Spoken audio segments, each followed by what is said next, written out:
Thank you, Honorable Deputy CM Saab. My party stand is that we welcome this today's meeting, which has been called by the government of Telangana, headed and it was chaired by the Deputy CM. I feel that the government of India is not treating fairly and justly with the people of Telangana.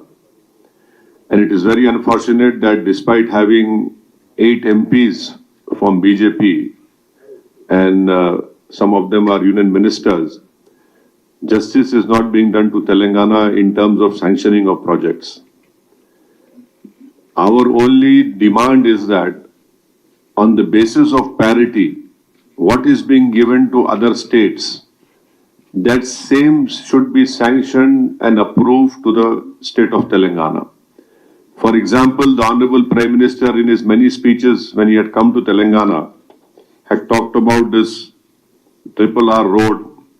He said it in one public meeting also. Now this has to be sanctioned by, the state government has done approved a tripartite agreement. It was sent to the Ministry of National Road Transport Highways. That is yet to be sanctioned.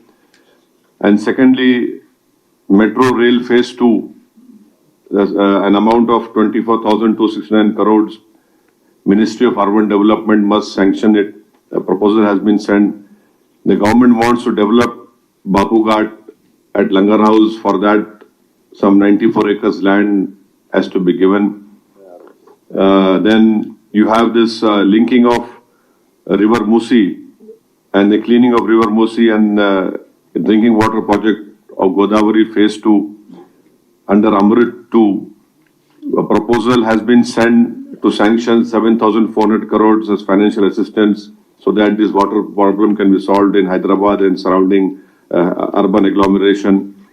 And then you have semiconductor mission, land is available at Mucharla, Government of India has to sanction it, the Ministry of MeitY.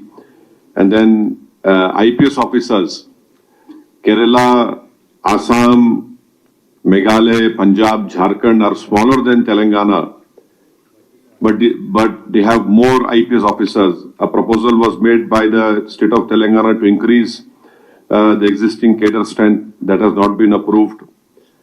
And then lastly, there are many reimbursement issues and many issues are pertaining to the Ministry of Home Affairs. These are all important issues, and then extension of railway line, some 8 railway lines are there. So these are all the issues as far as my party is concerned. In Parliament and outside Parliament will be definitely raising these issues so that justice is done to Telangana and development is done, the share of Telangana has been given. And hopefully all our MPs will meet again in Delhi and decide what course of action should be taken. But definitely in the Parliament, in the Lok Sabha, I will be raising these issues. I have raised this demand in my every speech which I have made in Parliament after the Parliament election of 2024. And I hope that Mr. Modi as the Prime Minister will do justice to people of Telangana. And Telangana deserves all these projects. The promises that have been made in the Bifurcation Act will be implemented. And it is high time. In last 10 years, the government has been in power, BJP government has been in power. And now they had a huge number of 8 MPs getting elected. Despite that, unfortunately, we see that Telangana is being given a stepmotherly treatment by the BJP and NDA government. This is what I have to say.